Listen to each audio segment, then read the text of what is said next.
You are watching Persistence Works Television Network, PWTN, founded by Dr. Paul and Vincent, preacher, teacher, and prolific author of the popular Persistence Works book series, broadcasting the good news of the gospel of Jesus Christ from El Paso, Texas to the world, and bringing you into God's presence. Experience the difference. You'll never be the same. Don't just watch TV, watch Persistence Works Television Network, PWTN. Hello, everybody. God bless you. Hey, this is another bright day, a beautiful day, and I'm so glad coming your way today. You are watching Global Politics Today, and we are focusing on Africa. This is a weekly show that we bring to you on our TV network, Persistent Works TV network platform, where we take time to x-ray different parts of the world, global politics. We focus on cities and nations and states to look at what's happening and to also try to provide solutions and to get to the root of the problems most times, because sometimes we deal with problems from the symptoms of problems, we never get to the root. So the purpose of this broadcast is to try to x-ray the problems, the global politics and issues, and try to see how best to deal with them, especially from a Christian worldview. So welcome to Global Politics Today on Persistent Works TV Network. We are focusing on Africa today. I'm your host, as always, Bishop Colonel Paul Vincent, and I'm so glad to announce to you that we are now streaming on 15 different platforms. We are streaming on our Persistent Works TV network. We're also streaming on Roku, on Fire TV, on Apple TV. We are streaming on our two apps, our Android app, our iPhone app. We are streaming on our website, persistentworks.tv. We are also streaming on all the leading social media platforms, from YouTube to Twitter, to LinkedIn, to Facebook, our two Facebook pages. So wherever you're watching us from, I welcome you today, and I want to invite you, hey, share this broadcast. Listen, we have information that is going to revolutionize your thinking and going to help you to see better and clearer, especially as relates to global politics, relating to Africa. So please help me share this video, especially if you're watching us on social media. Copy the link and share in groups you belong to in your world. And if you're watching us on our TV network, on Roku, on Fire TV, invite somebody to watch. Let it be a blessing. Let this help open the eye of somebody.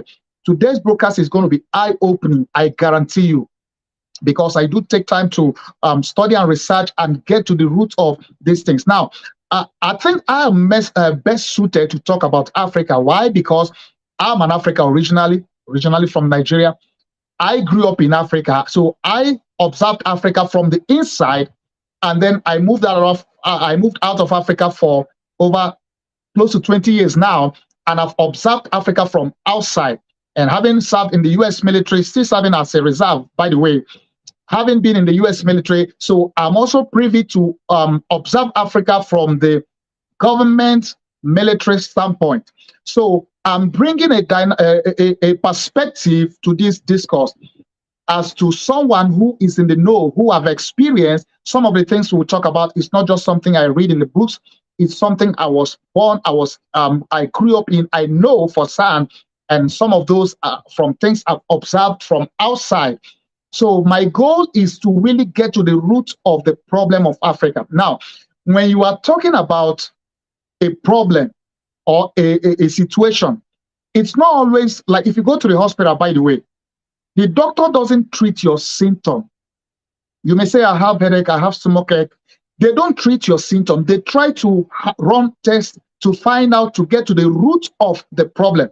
Because if they can get to the root of the problem, then they are able to treat your problem, to treat your sickness, to heal you. But if they are not able to get to the root of it, you may treat the symptoms, nothing serious is going to happen. Because guess what? The root of the problem is still there.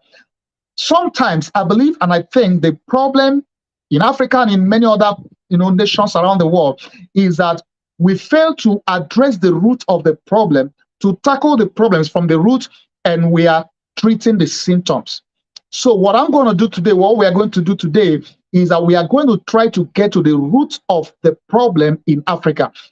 As you all know, there have been recent coups all across Africa in the past 2 years, about 6 of them. There have been a coup in Guinea, in Burkina Faso, in Mali, in Niger, recently in Gabon. The last time we did a global focus on, we did a focus on Niger, which was an eye-opening one.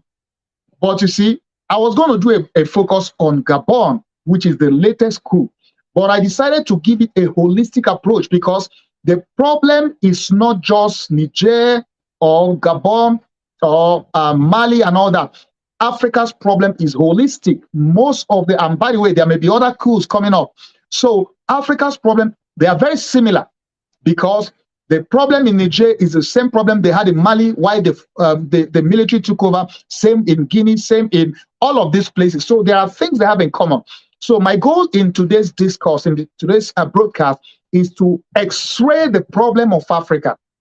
Let's get to the root of it. Let's not just deal with the symptoms of a military takeover or bad governance. Let's get to the root of it. How did we get here as Africa, as a people, as nations, as a continent? How did we get here? And what is the way forward? So I've taken time to put together some videos that will help drive and make this point and drive home this point. But by way of introduction, I want to say that in diagnosing Africa's problem and getting to the root of it, I will say that the root of African problem is the Berlin Conference. And what do you mean? What do I mean by that? Berlin Conference is the conference where the Western world, the European nations, got together and decided to slice up Africa, and they all took shares of who got what part of Africa. They went and colonized. Now, that became the root of, so it's normally known as the scramble for and partition for Africa. If you did a little of history, you will have read that. And by the way, some of these histories are being suppressed, especially in recent time. But I've taken time to put together some videos that will help throw more light, that will help educate you and I, that will help expose and get to the root of this problem. So I want you to watch these videos. Now, after it, I'm going to come back. We are now going to talk about the colonial rule and the problem of control in Africa, because everything you see is all about, even though after the colonial rule, they seem to have left, the colonial masters, Western nations seem to have left Africa. No, they didn't leave. There is still a serious interest in to control Africa. Persistence Works Television Network, PWTN. Africa is a large continent home to immense culture and history. Surrounded by the Mediterranean Sea to the north, the Indian Ocean to the southeast, and the Atlantic Ocean to the west. It is the world's second largest and second most populous continent. It contains 54 countries and is extremely diverse in terms of ethnicity and language. The borders of these countries were largely decided by European nations during the late 19th and early 20th century in what is known as the scramble for Africa. The Sahara is a defining feature of Africa, the largest desert in the world. The Sahara's sheer size and magnitude acted as a major obstacle for communication, trade, and exchange of ideas. However, there is evidence of Roman expeditions and explorations who were able to move across the desert and into the interior of Africa, with the aim to secure sources of gold, salt, and spices. For centuries, Arabs also maintained trade relations with the vast empires of West Africa, such as the Ghana and Mali Empire, establishing trade routes that secured gold, ivory, and slaves. The Portuguese began expeditions down the west coast of Africa in the 15th century, and history tells us of the profound effect that followed. During the 1480s, the explorer Diogo Coe was the first to establish contact with the Congo Kingdom, situated south of the Congo River. The Congo Kingdom was eager to make use of Portuguese teachers and craftsmen, and the Congo kings allowed Catholic missionaries to work among their people. The Portuguese traded guns, cloth, and other European luxuries for slaves who were captured by the Congo in wars against rival kingdoms. By the 17th century, Portugal and other European powers began to settle along the coast of Africa. Europeans would buy slaves in Africa, transport them to the Americas, and exchange them for valuable goods like sugar, coffee, and tobacco, which were then sold at premium prices in Europe.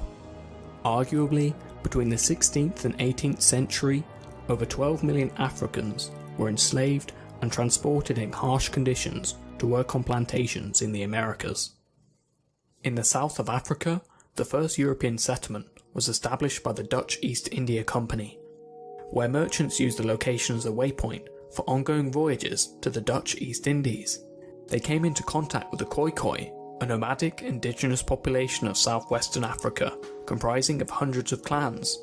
Over time, this settlement, known as the Cape of Good Hope, grew in size, resulting in the Khoikhoi losing land and cattle to the Dutch, who adopted the name Boer, meaning farmer. Due to a shortage of labour, the Dutch imported slaves from Mozambique, Madagascar, and many Indonesian islands. The Cape of Good Hope came under the control of the British during the Napoleonic Wars. The abolition of slavery ended slavery in the Cape in 1834. In 1835, the Boers embarked on the Great Trek, as the abolition of the slave trade resulted in financial catastrophe. As a result, Dutch citizens known as Voortrekkers moved further inland into Africa. They formed the Free Orange State and Transvaal, which was recognised by the British. In the north, France launched a war of conquest against Algeria in 1830, which would last until 1847. Meanwhile, in the United States, there was a movement to settle freeborn blacks and freed slaves and transport them to Africa. Most whites, and later a small minority of blacks, believed that blacks would be better off in Africa. The American Colonization Society began transporting them to the closest point of Africa to establish a colony in 1822. By 1847, the settlers issued a Declaration of Independence and established the Independent Republic of Liberia. The construction of the Suez Canal in 1869 verified its importance as a route for trade with India and China.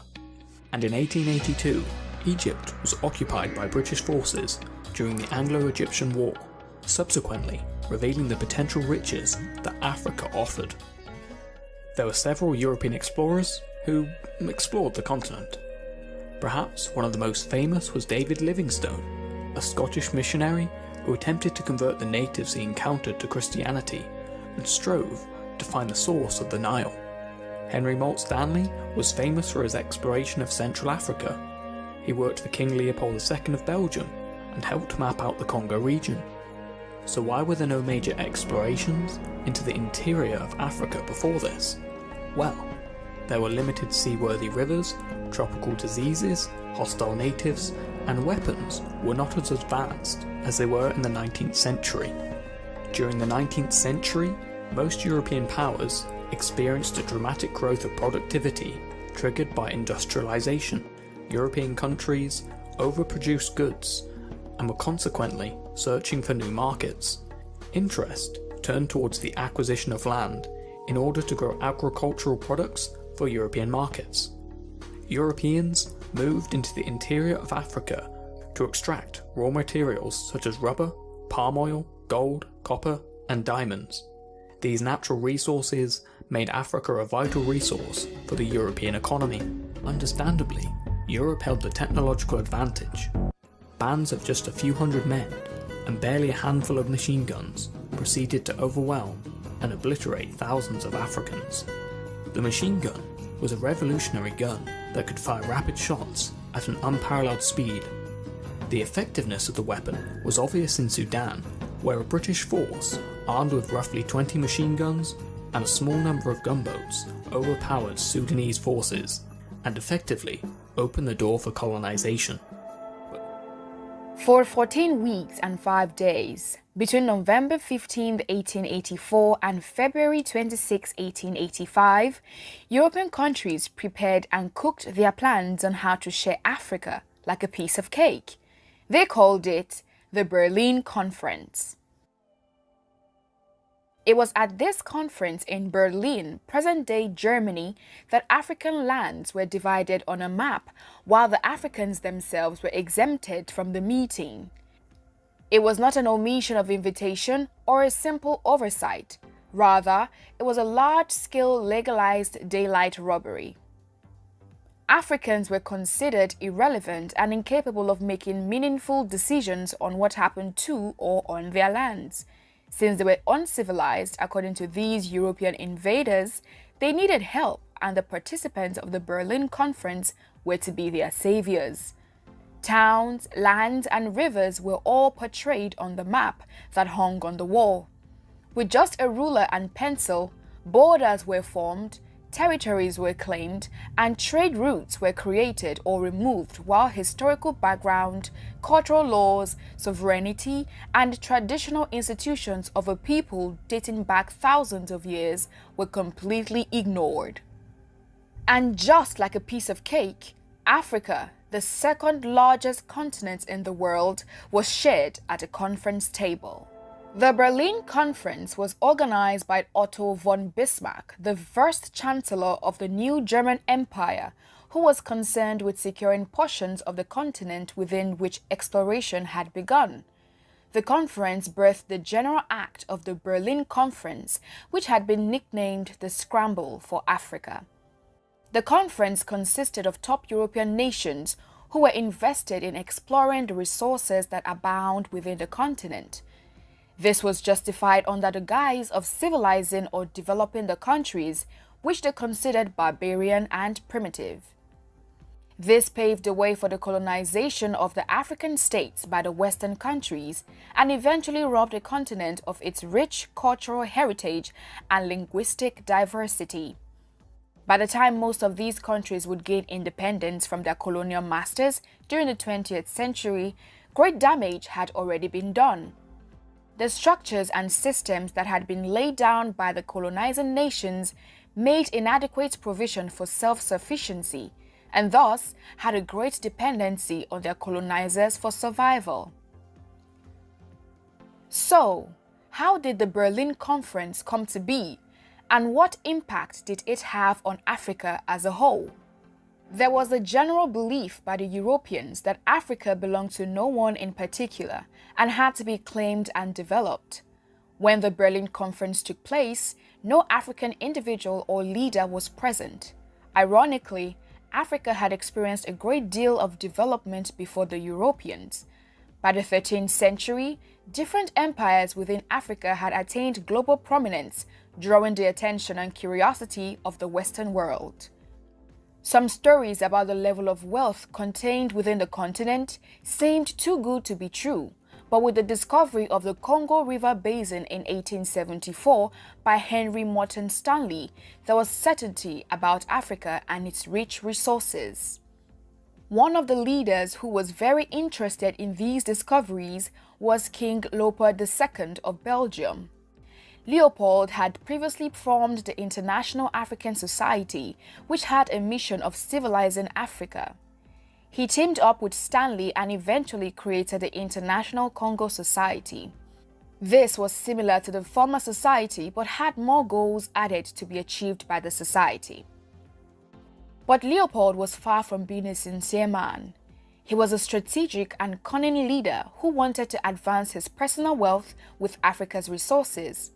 He began sending explorers who doubled as his representatives in laying claims over a wide expanse of land at the center of the continent. In the course of his civilization agenda for Africa, he secretly bought off investors in the International Congo Society. Stanley went to the area to try to establish the Congo Free State. This was while other European nations were also in the scramble for Congo. France, on discovering Leopold's hidden agenda, sent their own explorer, Pierre Savognin de Brazza, who created Brazzaville and mounted the French flag, while Portugal laid claims as well on the Congo area, which they backed by treaties signed with leaders of the ancient Congo Kingdom. Other European countries began taking interest in a continent of gold they had heard rumors about, and this resulted in competition and great conflict between these nations that were claiming different regions of Africa. Great Britain and France were both having conflicts over West Africa, Portugal in Egypt and Britain in East Africa. Leopold and the French also had conflicts in Central Africa over the Congo area. The German Chancellor Otto von Bismarck, whose country was considered an imperial power, also picked up interest in laying claims to African lands.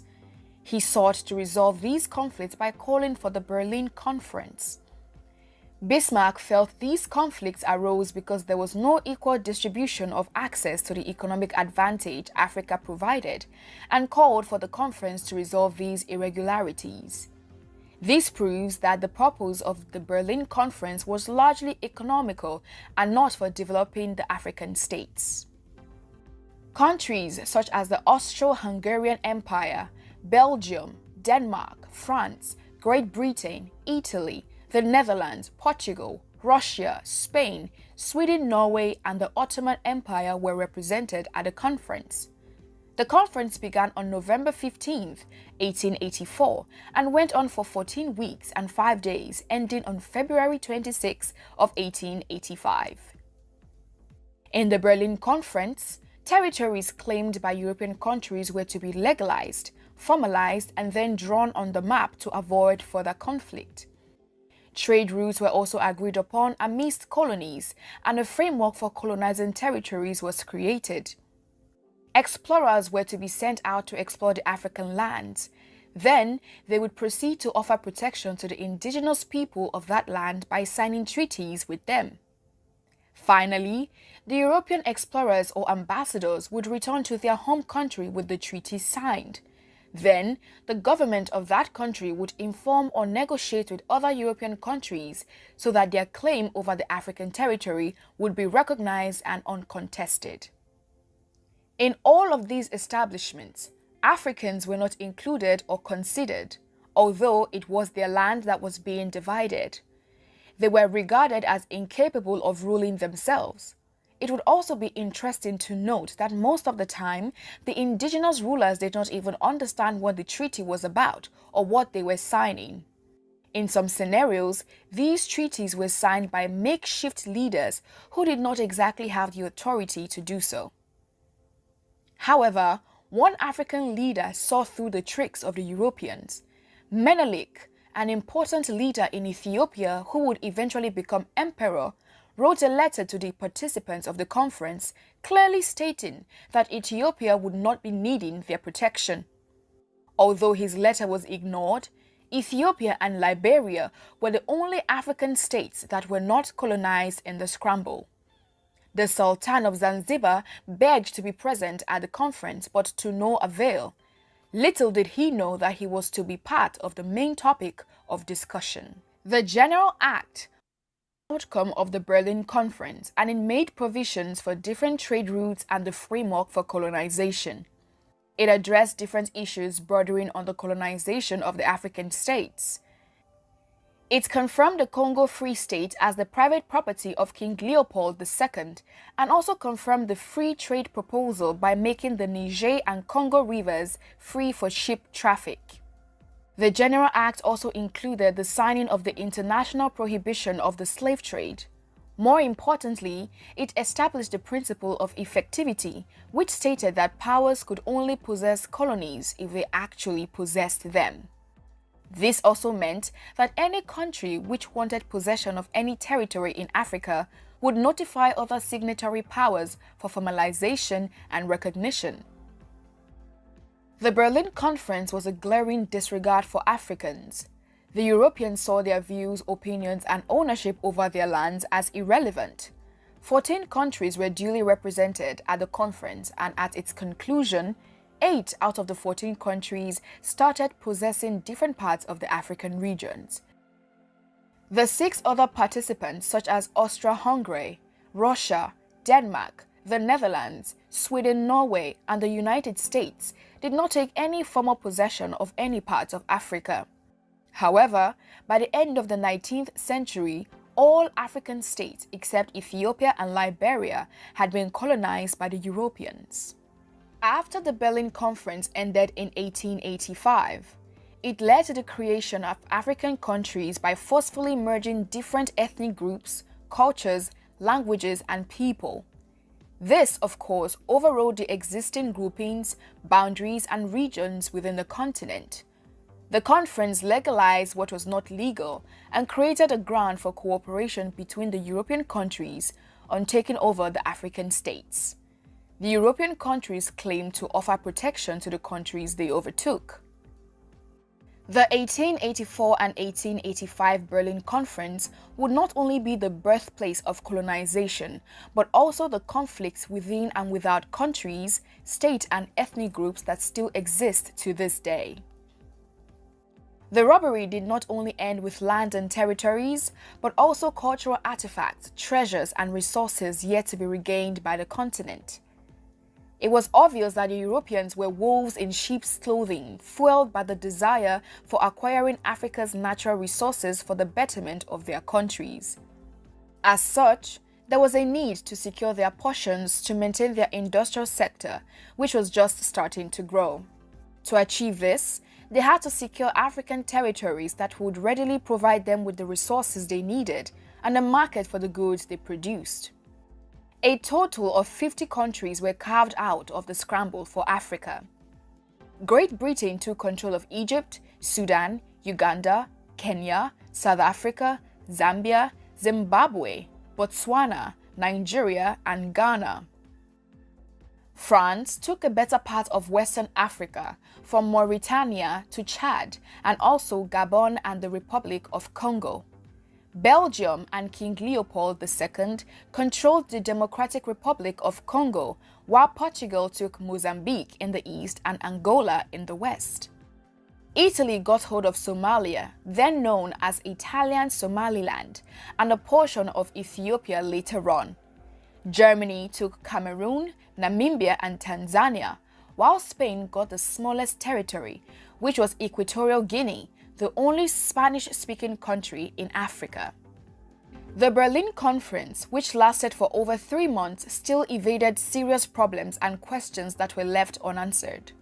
Many of the representatives had not stepped foot on African soil and somehow assumed they could understand and manage the complexities of the African states.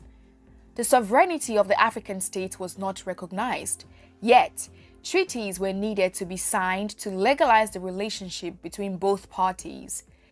This in itself was contradictory to the claims of the European states.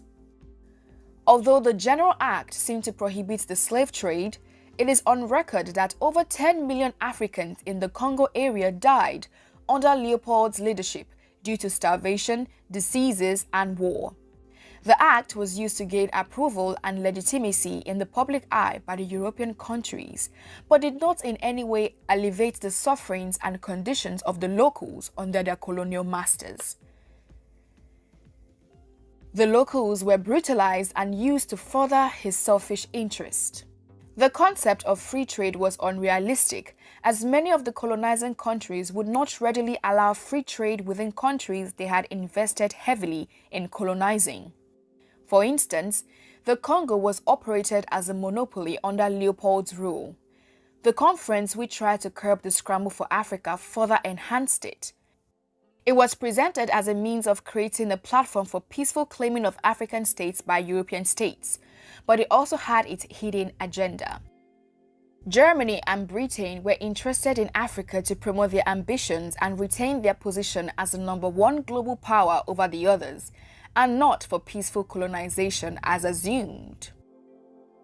The Berlin Conference held entirely different consequences for the continent involved. For Europe, it was just a failed enterprise, while in Africa, it created long-lasting damage that is still visible to this day.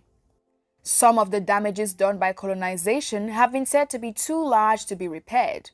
Even after gaining independence, most of these colonized African countries are still ill-equipped to be well run by themselves. Greed and corruption are the order of the day, and conflict still exists within the African borders. Some African diplomats have called for redrawing the African map and redefining the boundaries laid by the colonial masters. But there are also fears that this might aggravate an already politically tense climate. These fears have created another group of the opinion that the colonial boundaries be respected. Nevertheless, this does not suffice for the damages that run deeper in the cracks within the continent. It has been 137 years since the Berlin Conference ended, and one can only help but wonder if Africa would ever recover from the effects of the European invasion and plunder. Great Britain dominated the African continent with the control of Egypt, South Africa, Nigeria, and the Gold Coast. The French occupied vast expanses of West Africa. The Germans controlled modern-day Tanzania as well as Namibia. The Italians controlled Somalia and Libya, whilst the Portuguese exerted full control over Angola and Mozambique. By 1914, 90% of Africa had been divided between 7 European countries, with only Ethiopia and the African-American state of Liberia remaining independent nations. So that partitioning of Africa back in 1884 and those partitionings remain in place today is responsible for a lot of what has happened in Africa. Our inability to grow our economies, our inability to travel from one country to the other. You look at tourism. If you need to go to Africa and visit 3 different countries, you got to send your passport to DC 3 different times. And each time your passport comes back, you got to send it again to another country, 2, 3, 4 weeks before you get your passport back. And then you got to send it back to Washington. At times, those embassies are on the same street. You could have walked from one embassy to the other, but you can't do it. And by the time you get your passport back with the 3rd visa, the visa for the first country is expired. Who needs to go through all that? So you say, forget it, I'm not going to Africa, I'm going to Europe. At every level, what we see happening today in Africa that affects economic development is directly related to what was done in 1884. You try to go from one part of Africa to the other. It's easier to fly into Europe and then come back down. Why? A lot of the airspaces were closed. All of it, thanks to... Hey friends, welcome back. Hey, you are watching Global Politics. We are focusing on Africa. This is Persistent Works TV Network. You are watching, we are streaming on Roku, on Fire TV, on Apple TV, on our 2 apps, our Android app, our iPhone app. We are streaming on our website, persistentworks.tv. We're also streaming on all the leading social media platforms, YouTube, Facebook, Twitter, LinkedIn, what have you. And I'm your host, as always, Bishop Konepo Vincent. We are getting to the root. We are trying to x-ray the problem of Africa and trying to get to the root of it, because it does no good to treat a problem with sickness by just treating the symptoms. So in trying to x-ray what exactly is wrong with Africa, the problem, the root of it is what we have just seen in this video. So Africa was partitioned at the Berlin Conference. They scrambled and petitioned for Africa. That is the root of the problem. Everything happening in Africa today dates back and roots back to that. Let me give you an instance. Nigeria, for instance, different sects of the nation of Nigeria have been trying to separate the ones called the Biafra nation, the Southeast Igbo-speaking part, because they don't feel they belong. They don't feel they are part of the African nation, the Nigerian nation, because of all that has been happening. And for real, these are strange bedmates that the colonial masters, the British colonial masters, brought together, put together, and tried to make to, remain one. They were never one. From time immemorial, they were kingdoms, empires. They had their own cultures, identities, and all that. So in recent years, when they now saw that, you know what, we are not doing this no more. We want to go our own way, and then there is always going to be a fight. So you see that many wars that was fought between 1967 to 1970, there was a Nigerian civil war that was fought mainly because the Biafra nation wants to go their way, and the Nigerian nation says, hey, you know what, you are not going nowhere. Initially, they accepted, but British government talked them into, hey, don't let them go, because that is where the oil resources of the nation is mainly situated. So they fought a war for 3.5 years. Over 3 million were killed, mainly Igbos, Southeast Nigeria were killed in that civil war. Go to Liberia, go to Liberia is a bit more different, and go to even Gabon. Most of all the nations that you see either fighting war or having political turmoil of coup and all that, the root of it is what happened at the Berlin Conference when Africa was partitioned, bringing strange bedmates, redrawing the map and all that. Now, that is by the way. So after the colonial masters had Africa in their pocket, so to speak, in Nigeria, for instance, the Britain ruled for 90 straight years before independence was granted in 1960. So within the time frame of 1960-63, many of them, of course, gained independence, because then there was more pressure, and they have now got to know that, hey, you know what, we are no more interested. Thank you for your service. You've got to go. And eventually they let them go, and they gave them independence. But listen, the problem still remains this Berlin Conference and the scramble for partition of Africa, because even though independence was given, it wasn't all. They still wanted to control Africa even in post-independence, which was why in French colonial masters, they had what they call the Pact for Continuation of Colonization. And that secret deal pact that they signed, I'm sure those guys, the African nations, Francophone, French-speaking African nation, I'm sure those founding fathers, I'm sure they have no idea what exactly they signed. And this was a pact that made it impossible for them to have a living, for them to really have independence, because France was not going to control their economy. They were going to deposit 85% of their resources with France. And by the way, they still control their resources and everything. So we did more story on that a few weeks ago when we did the story on Niger. But the point is that exploitation of the African resource and the control, even after independence, was still a key issue. So these European nations didn't want to let go completely. And that was how, even though the nations gained independence, they were still pulling the strings, so to speak. And you now have a situation where if a leader, an African leader, allows them to have their way by exploiting the resources and what have you, and bringing over their corrupt money and banking it in those Western nations, which is all public knowledge, as long as you play ball with them, they let you be. But anytime any African nation or leader wants to do the right thing, wants to do what's right for its people, you see that they plot against them. There are coups, there are assassinations, and all of that. The goal is to keep them under control. The whole game, the whole problem is in Africa still remains the control. The colonial master still wants to control Africa. You have it in the Francophone countries, you have it in the Britain, in the Anglophone countries, which are the countries Britain colonized, even though it's more or it's worse within the Francophone speaking countries, which is why in recent years, it's like they've just woken up. There is now more awareness, more education, and some of these guys say, you know what, we are not doing this no more. Let me give you another instance. Uranium, which Niger produces, it's been said that France's energy is powered by 30 or 40% of Niger's uranium.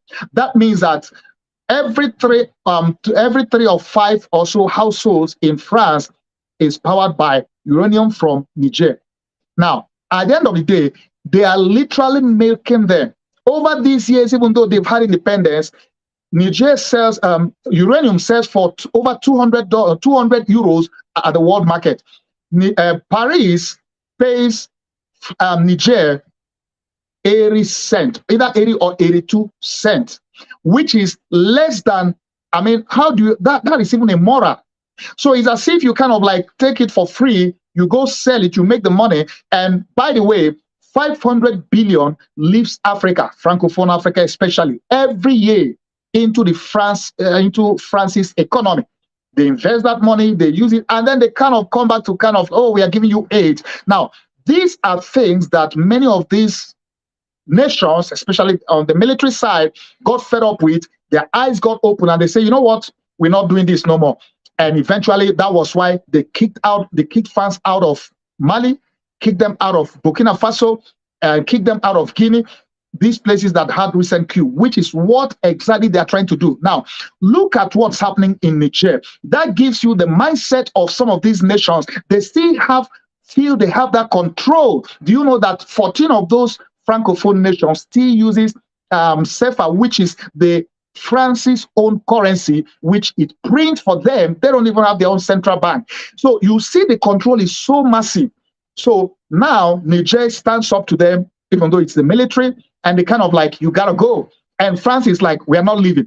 You can see that same mindset of the colonial rule, colonial masters, we own you, we control you, you can't tell us what to do. Even though he kind of said, France will say, oh yeah, you are illegitimate, we want the legitimate guys. The only reason why to them, he's legitimate is because he lets them have their way. Now, let's use, for instance, Gabon. The Gabon, the Ali Bongo guy who was overthrown by the military in Gabon, he has been in office since 2009 after his father died. His father was in office for 42 or so years. Combined, they have been in office. The family, one family, has been in office for 55 or 57 years. And this current Gabon president that was ousted, he even had a stroke.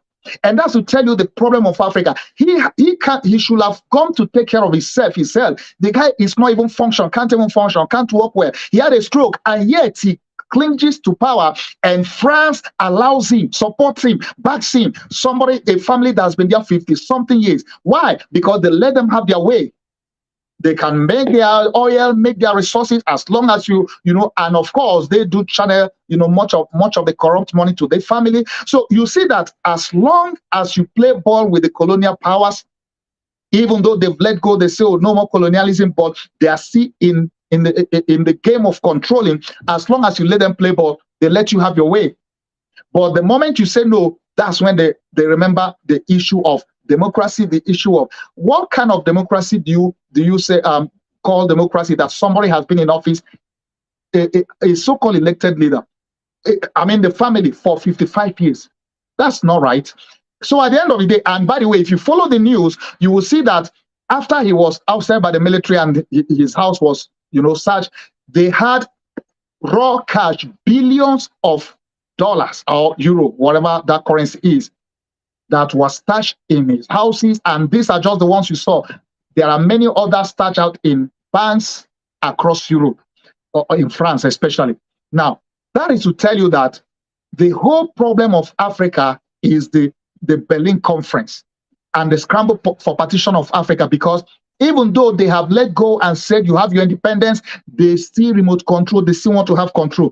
Can you imagine the government of Niger, at least the new government, saying to France, you gotta leave, saying to the military, you gotta leave, and they're like, we are not leaving. Somebody comes to your house and you want to gain you say, okay, it's time to go. You say, I'm not going. Who does that? That is the same mindset that gave birth to Berlin Conference, that gave birth to the petition, scramble and petition for Africa. So, even though they gain independence with the mindset of giving freedom to African nations, but that freedom was never really attained. Another way by which they continue to exploit Africa is economic exploitation. And this is done through World Bank, through IMF, and their loans. Many times growing up in Nigeria, I remember many years ago, when the economy was struggling because of some of the policies of the government that were implemented by the Western powers that say, hey, you know what, you've got to put this in place, and then they will get in trouble. So the military takes over, and even the military guys, they were like, oh, we are willing to give you loans to help you, but you got to devalue your currency, you got to introduce austerity measure. I still remember growing up when President Babangida, then in the 80s, he introduced austerity measure. Every one of us was like, what's that? And the price of everything, inflation was off the roof. And guess what? So they were able to give them loan, IMF loan. Now, these loans are with interest that are cut neck rates, interest. And these are loans that they used to keep you in captivity, continuous economic captivity, so that you have no life, and you pay these loans for into kingdom come. Even you are paying the interest, not even the main loan. So they continue economic exploitation through the loans and through all of this medium.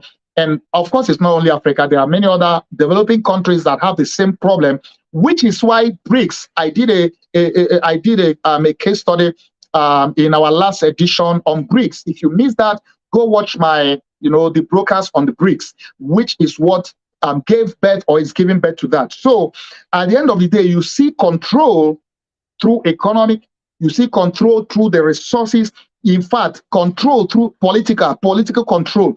They literally call the shot in many of these African nations. You do their bidding, they let you stay.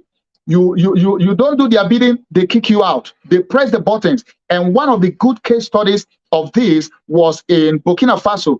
Thomas Sankara, if you read the history or if you watch the video, he was one of the military guys who he got fed up with this whole thing we're talking about.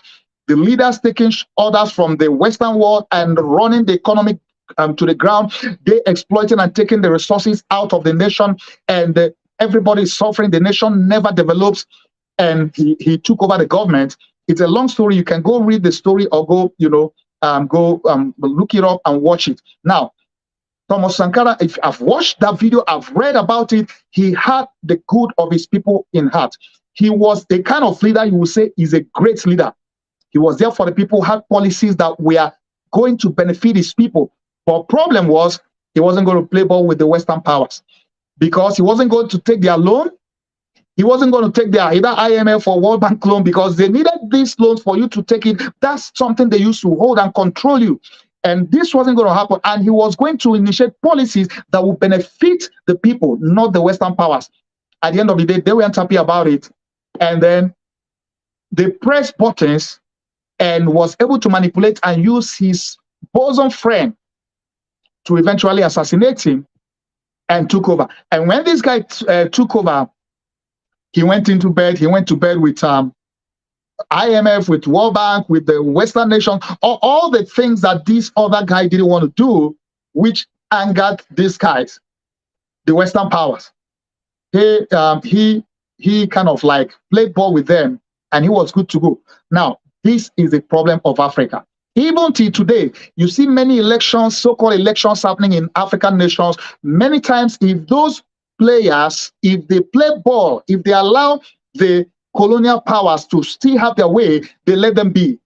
Whenever it's not happening their way, then that's when you all of a sudden hear, the issue of democracy. So the problem is they get involved in change of governments when it doesn't favor them, even if they have to sponsor coup, assassinations and all that. They get involved, they continue to use economic exploitation, they use the resources of Africa against them. They exploit it, they take it, and they give them like peanuts. Now, this is the situation, and that is the root of Africa's problem. Now, the other problem Africa has, which brings me to, what I want to remember, I'm an observer, I'm an insider as an African who have lived and grown in Africa, and now outside of Africa, I've taken time to observe, to study, to research, to look at this. Why is Africa's problem? What is our problem with the leaders, with the people, and all that? And I've come up with 7 things that I would say are the obstacles to Africa's growth. I took time to do a research and to discover from my personal experience in my original nation, Africa and Nigeria, and other African nations. I mean, it's the same. Wherever nation you go to is the same. So, and you can see from the video that we put together, you could see that even the AU ambassador to UN. Now, by the way, that lady was kicked out of the UN when she began to expose these things, and she began to, call out France and all of that. They weren't happy. They pressed the button and she was kicked out. In 2019, it was all over the media. If you followed that story, people were protesting. We are even like writing petition for her to be reinstated. But the reality and the truth is this: Africa has its own problem, of course, and that's one of what some of what I want to highlight now. What are the obstacles to Africa's growth? How can Africa move forward? And from all I have seen and read and listened to, and I'm sure you could glean some of these things from what you've watched from this. The 7 things I want to address as the root of, or the obstacles to African growth. Number 1, the obstacle of free trade across Africa. As you can see in that video, for instance, if you travel to Europe, you are trying to go from Germany to Belgium to France, anywhere. I mean, like, you don't need to have a visa. For instance, you get a visa. Those of us in the US, I have done Europe missions a couple of times. I travel from, France to Germany to, Cyprus to Netherlands. All of those places, you don't need a visa. Of course, being a US citizen, I don't need visa. But for somebody coming from a nation where they need visa, you just get a visa, especially the Schengen visa. Schengen has enlarged to like 29 nations or so. So literally, you get a visa to a nation in Europe, you can travel across the rest of Europe. You don't need no more visa. Africa is supposed to have a free trade, to be able to free travel within Africa, so that they can be able to travel across. So free trade, free travel across Africa. These are two key components, because remember that Africa was more united, even though they were different kingdoms, empires, but they did have trade. They did have a lot of things in common before the artificial separation and boundary, demarcations. So the one of the problems that Africa has to overcome to really move forward and to grow is the obstacle of free travel within Africa. They need to abolish many of the need for visa to travel within. If you are traveling from Nigeria to Niger, to Chad, even though within West African sub-region, they have what they call ECOWAS, Economic Community of West African States. So if you have the ECOWAS passport, you can travel within ECOWAS sub-region without a visa, which is good. Now, they need that at the whole Africa level, whereby you are traveling from Ghana, you want to go to Togo, you want to go to Kenya, you want to go to South Africa, you don't need the visa, just like in Europe. And by the way, let's look at the US just like Africa. The United States is as big as Africa, even though Africa is more populated. If you are traveling, once you have a visa, or you are here in New York, you are going to California, you don't need a visa. Even though, yeah, we see US as a country, but it's just like a continent, Flying from New York to California is just like flying from Lagos to Egypt or Addis Ababa or even further. So at the end of the day, they need to be able to introduce free travel within Africa to help with trade. They need to introduce free trade within Africa to be able to trade within, because Africa is rich. Africa is rich in resources, which is why the nations, European nations, invaded it in the first place. So the trade, free trade within Africa is going to be one of the strengths that will help it economically. And then the third thing I've discovered, the third obstacle, I said there are 7 obstacles I've discovered. The first is obstacle of free trade across Africa. The second is obstacle of free travel within Africa. The third is obstacle of Western nations trying to keep Africa down and trying to hinder them from industrializing. Now, that's for their own benefit, because, if you fulfill your potential and become all you need to be, they are going to be at a loss. So they try to do everything possible to keep Africa down. And which is why many of the times, they will often prefer to give aid. Africa doesn't need aid and shouldn't be asking for aid, because guess what?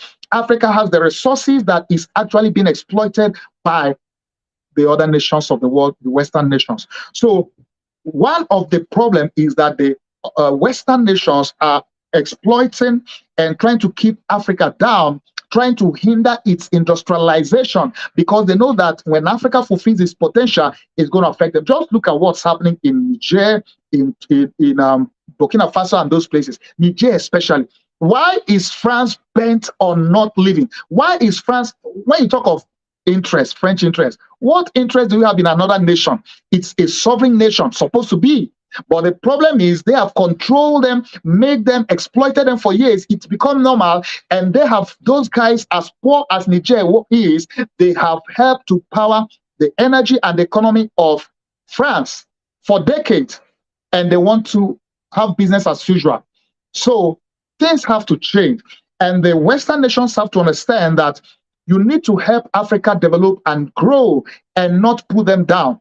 You need to help it to industrialize. You need to be partners with Africa, not a subject master, master-slave relationship. The fourth or the fifth problem, that is obstacle that I see, which is one of the ones that have really eaten Africa up, is the obstacle of war and terrorism in Africa.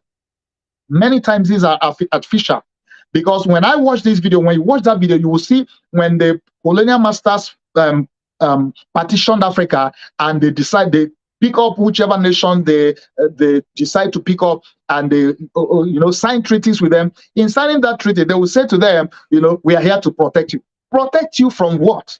These guys, these nations of Africa and tribes and kingdoms have been there for ages, for thousands of years or hundreds of years, and they have been just fine. Of course, they have maybe their problems, fight their wars locally, but they don't need your protection. So when they say, we need to sign this treaty so we can protect you from what?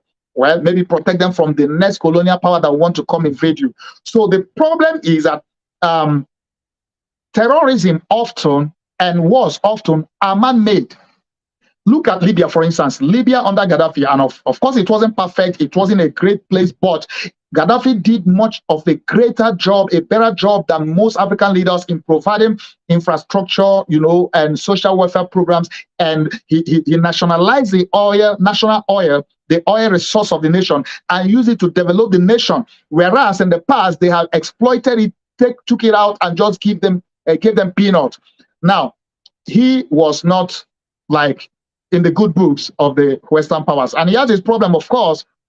When you look at they taking him out and all of that, what Libya is a sorry sight now. If you see before and after picture, the war and all the killing and literally slavery is happening there like broad daylight. Like I said before, the Nigerian Civil War, these are wars that shouldn't have happened in the first place. Terrorism, most of the terrorism you talk about, we see happening, are inventions of the Western powers, because many times on two grounds, there are times when you push people to the wall and they fight back, and that becomes terrorism. Of course, there are times when they now look to the bad guys to be able to partner with to unleash mayhem. Now, where a case where, like, one of the problems in Niger, why the military took over, from what I've read and videos I've watched, the military had a problem where they are fighting terrorists and they are trying to, sometimes they are in view and they are trying to take out some of the major ones, and they need authorization from the president. He's like, hey, get permission from France military. They are in Niger. And why in the world will a Niger military need permission of France military to take out the bad guy if really that's what they're there for? And when they reach out to those guys, they're like, don't do it. So these are some of the things that you look at, say, is the terrorism and war in Africa, are they man-made? Are they invented? Are they part of the ways to keep the business going? And by the way, you know that the business of terrorism and security and all that is a multi-billion-dollar. And I'm telling you this from being in the military. The U.S. military budget, when I did the issue on BRICS last time, I gave more details on this. The budget is, I think, 1.something trillion, 1.7 or so trillion. I can't remember the exact figures now. Now, this is something that goes to, there are nations that doesn't have that kind of budget, whole nation. When you look at nations that have been fighting war, why did those wars, some of those wars, even happen in the first place? They were, in many cases, they were unnecessary, they were unneeded, but somebody has to make those wars happen. Somebody has to kickstart this thing so that, the military-industrial complex has to do business. The military-industrial complex has to sell their weapons, they have to do business, they have to make profit. So many times, these wars are not necessary, but they are invented, so that some people can be in power, can remain, in power. In Nigeria, for instance, the security budget, for instance, of most state governors, the state government, they have a security vote, they have a security budget which is unaccounted for. This, like, say, like $1 billion or thereabout, that is for security. And when it comes to security, that's the kind of money that any government will approve, because, hey, who wants to be bombed or killed or so? And that makes room for corruption. It makes room for people embezzling money and not accounting for it. So that becomes a problem. The obstacle of war and terrorism across Africa, and those fueling it, most of the time, the same Western colonial powers fueling the wars and terrorism, so that so you can be in business. So, hey, we are here to provide protection for you, but we are also the one causing the problem in the first place. You can't be the problem and be the solution at the same time. So that is one of the problems I've seen in African usually. And by the way, you also know, if you have followed the case with Niger, you also know that they are pushing the Western powers, the France, and I don't know how much US is involved, and I hope US stays away from this with France. But you know that France is actually lobbying ECOWAS to go into war, to go fight Niger. And we already know how these things happen. When Liberia war happened and other wars, you know that apart from the human capital, loss of lives, it takes decades to rebuild. And war, you demolish and destroy and destroy everything. So it's easy to push people into war, but the consequence that many times these powers they don't care.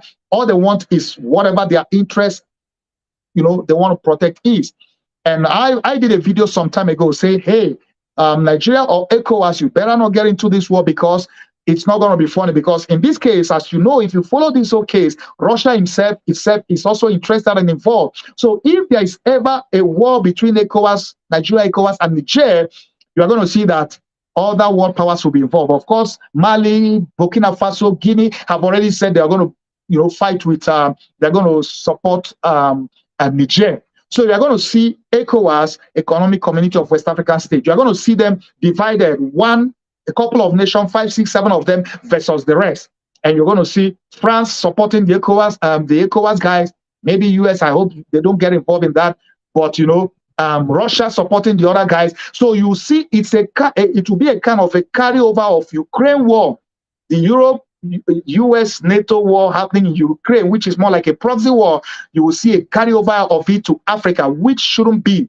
But many times that have been the case in the past, which is why Africa should stay away from war and should fight terrorism headlong, because that has been an obstacle to growth in Africa. The sixth, I think this is the sixth, is it fifth or sixth obstacle that I've seen in Africa is the obstacle of lack of infrastructures, power, and roads and industry. Now, this is very common.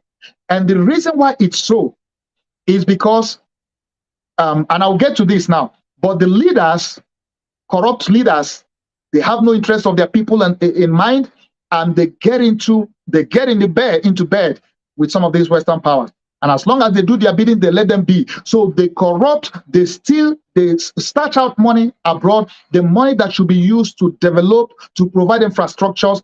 Their people are, dying in hunger, dying in no good roads, no power. Take, for instance, Nigeria. Since 1989-90, I could remember of Nigeria has never had steady power supply. Their biggest problem have been power, and every government administration will come and promise, oh, you're going to have 24/7 power supply. Who will believe that up to now, almost 30 years later, the last time I will remember any memory of Nigeria having light 24/7 is in the 70s, in the late 70s, or growing up, and in the 80s. In the 90s, to the best of my memory that I can remember, Nigeria has not been able to have steady power supply over these years, despite the billions that have been invested in that. Why? Because of corruption. So the obstacle of having lack of infrastructures, lack of good roads, lack of power, lack of industries, that have become a big problem and continues to be. So the leaders should focus on providing infrastructures, power, road, with this for their people, which is why China is gaining advantage in Africa, because China is partnering with many of these countries to help build and provide. Of course, it's not free. They're giving them loan and doing all of that, and hopefully they get to pay. If they don't get to pay, who knows if there's going to be a second version of colonization by, China. But whatever be the case, the African leaders need to pay attention to providing good roads, power, infrastructure, and building industries, or providing the enabling environment to build industries for their people. Number 6, the sixth obstacle that I see, and this is a big one, and this is one of the roots of it, the obstacle of African leaders' greed. Most of African leaders are so greedy. I mean, somebody gets into power, you are stealing billions that are meant for the people that your 10th generation can't finish. You are stealing and starching it out in banks across Europe, and one is wondering, what in the world are they thinking? I mean, I think most of them are insane. Clinically speaking, some of the African nations and leaders are insane. Otherwise, why will you be stealing billions? And okay, look, for instance, the Bongo guy in Gabon that was overthrown. If you have seen the videos, the stack of money, billions of whatever currency that was stacked, and that's the one that is with him. There are billions he had stashed out in foreign bank accounts all over the place. Same thing with Nigerian leaders, past and present. Many of them, the current Nigerian leader is so corrupt that his case, in fact, I just saw today, the FBI said they are going to be releasing his case file in October. There's somebody who has a drug case, he has a certificate forgery case, he has all kind of, he shouldn't even be standing for an election in the first place. And yet, this is a kind of person that manipulated and rigged the election. So the problem of African leaders and their greed and their corruption is the root of the problem of Africa. Because if they will serve their people, like you are elected in office, you want to serve, you serve your people, and not for your own greed, guess what? Africa will have been doing much better. With all the problem of the European, of the colonial powers and the scramble for partition for Africa, Africa will have been doing much better. But the problem is, because they are greedy and because most of the African leaders are corrupt, when they get in bed with the Western powers, whoever they are, when they get in bed with them, they let them go. They look the other way while they do havoc. And at the end of the day, listen, until African leaders learn to serve their people, until they learn to be leaders who are going to care more about their people than about their pocket, until they learn to serve without being greedy, without being corrupt, Africa still has a long way to go. So I think this is the biggest obstacle, the root. The other ones are also important, they're big, but the problem of the African leaders being greedy, being corrupt is a big one. And because of that, they will do anything to get in power. They'll kill, they'll maim, they'll rig elections, they do whatever they can to get into power because it's all about themselves. I challenge you to produce me an African leader. Maybe in recent times there may be one or two, but for the most part, most African leaders are corrupt. They are greedy, greed. The level of greed of the African leader, you wonder, what is all this for? At the end of the day, you drop there someday, 6 feet below the ground, you're going with none of those. So it's a sorry case, it's a sorry state.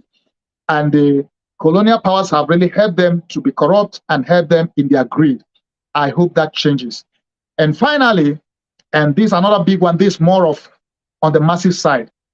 Finally, the obstacle, the seventh obstacle I've seen to Africa's growth is the obstacle of poverty and negative mind conditioning. Negative mind conditioning. And sometimes I don't blame people because, you see, there was a story, I narrated a story in one of my books, my first book, Persistent Works, the story about the mind conditioning process that was done. They used the monkey, the scientists used the monkey to carry out this research. When the monkey was brought in to be conditioned, they had a banana at the pole, at the end of the pole, and the monkey would normally, naturally, run to go get a banana to eat. As the monkey was climbing to go get this banana, they poured a bucket of cold water from the top, and it ran away. So every time it climbed the pole, trying to go up there to get the banana, they poured a bucket of cold water, and the monkey, ran away. After many attempts, after many days, the monkey got conditioned to the fact that, hey, you know what? I can see this banana, but I can't eat it. So he stopped trying. And then they brought another monkey into that room. The one that has been conditioned, the moment he sees the other guy climbing, trying to go, get the banana, he pulls him. He begins to pull him down. He's like, oh, don't even worry. Don't try it. I've tried it. It's not working. You can only look. You can't get it. And guess what? That happened over and over and over again. And by the time the new monkey tried many times and couldn't get, because this guy kept pulling him down, and he got conditioned to the fact that you can watch, you can see this banana, you can't eat it. He got conditioned and he gave up trying. And then they brought the third monkey. By the time they brought the third monkey, the two other monkeys who have been conditioned did the same thing to him. And that was the case until they later removed the original monkey that took the cold shower. They removed him from the room. And then you now have a bunch of new monkeys who have been conditioned that you can't go get the banana, yet they have no idea why. None of them received the cold shower.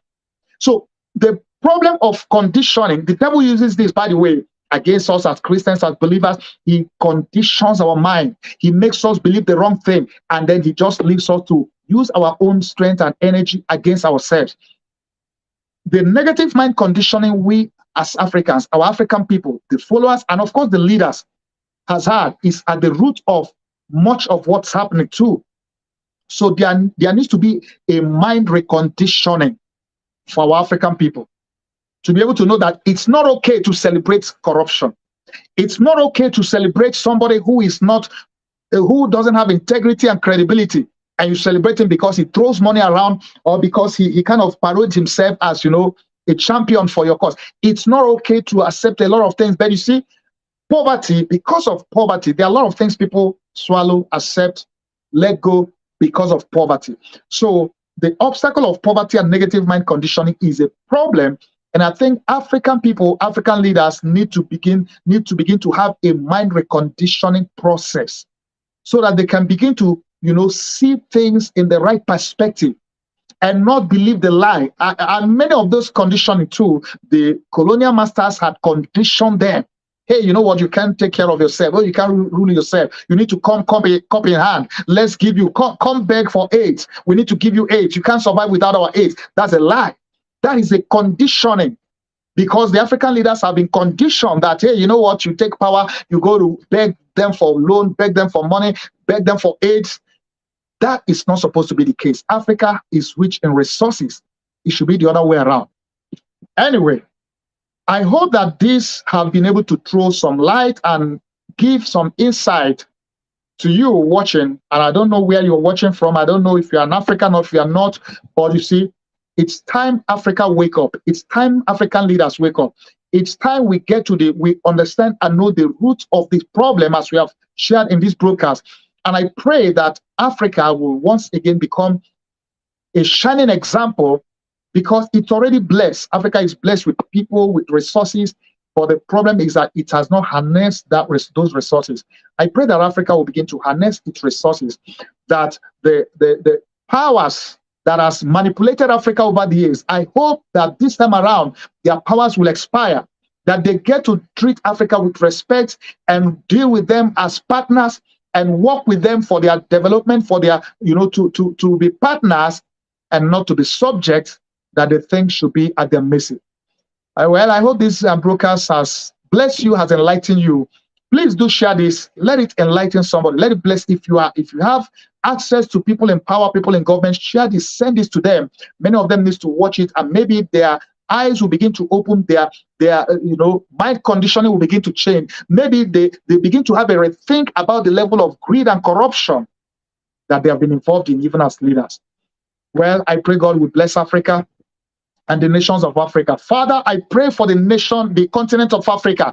Lord, as we have tried to seek and to get to the root of this problem, I pray, oh God, that you bless the continent of Africa, bless the nations of Africa. Every satanic, demonic influence, every power, negative influence that has played key roles in keeping Africa down, we take authority right now in the name of Jesus, and I bind every power from the pit of hell. I bind every satanic negative force. I destroy every power that has held Africa down spiritually. And I ask, oh God, in the name of Jesus, open the eyes of your people. Let the light of your glory shine upon Africa. Let Africa discover its potential and fulfill its potential.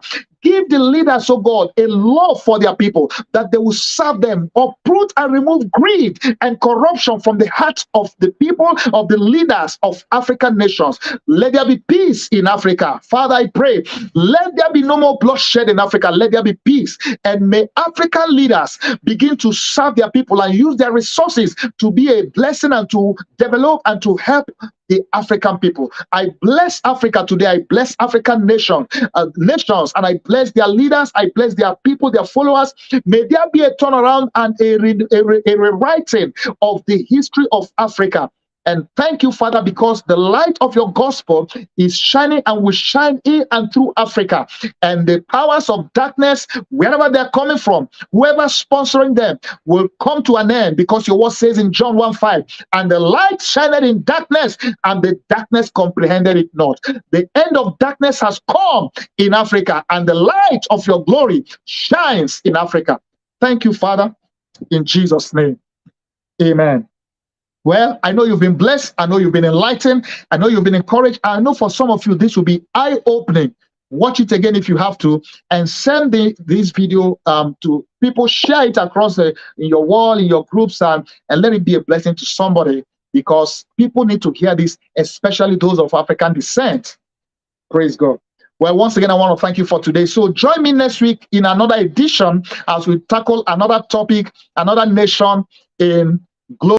We hope you've been blessed by today's TV broadcast. Join us again for our next TV broadcast. If you have a testimony of how you've been blessed, please let us know. Send us an email at persistenceworkstv@yahoo.com. Please support our TV network with your donation to help us reach the nations with the gospel. You can give through PayPal, Zelle, Cash App, or online at www.persistenceworks.tv. You can make your checks payable to Vincent Paul Ministries International at 11829 Gwen Evans Lane, El Paso, Texas 79936, USA. Attention, pastors and bishops. If you want to air your church or ministry program on Persistence Works TV network, or you want to promote your product or services, contact us today. Send us an email at persistenceworkstv@yahoo.com. Download our Persistence Works TV network app in the App Store or Google Play Store. Also, add us and watch us on Roku, Fire TV, and Apple TV. Read our Persistence Works magazine and enjoy great content. Simply visit the settings page of our Persistence Works TV network app, click on the button to read the electronic edition of the magazine. To order the print ebook or audiobook editions of our Persistence Works book series, visit the settings page of our Persistence Works TV network app. Follow Bishop Colonel Paul Vincent across his social media platforms: Facebook, X, TikTok, Instagram, LinkedIn, YouTube, and Truth Social. For more information about PWTN, visit www.persistenceworks.tv.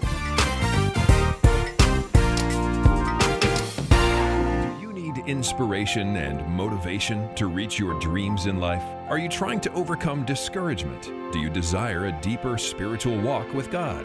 Do you question your destiny? Then the Persistence Works book series by the prolific author and international speaker Dr. Vincent N. Paul is written for you and is now available in paperback, audiobook, and ebook. Order today by calling 866-909-2665 or go online, persistenceworks.com. If you need that salvation, if you need that forgiveness, you can receive it tonight. Shout hallelujah. The anointing breaks the yoke. Hear Dr. Paul N. Vincent preach the anointed word of God that changes lives and brings salvation, healing, and deliverance. Invite him to minister in your church, conference, or crusade. Also read his life-changing books in the Persistent Works series. For more information about inviting Dr. Vincent to minister or to order his books, visit VincentPaulMinistriesInternational.com. Dr. Paul N. Vincent, internationally known author and preacher, invites you to his annual Persistence Works Holy Land Tour in October and April. These memorable trips throughout Israel include visiting historical sites in Jerusalem, Nazareth, and Bethlehem, as well as the Sea of Galilee, the Jordan River, and many more. Your travel package includes round-trip airfare from Houston, Texas, and Lagos, Nigeria to Tel Aviv, first-class hotels, 2 meals a day, air-conditioned buses, and Israeli Ministry of Tourism approved English-speaking guides. For more and to register, visit VincentPaulTours.com today. For more information about PWTN, visit www.persistenceworks.tv.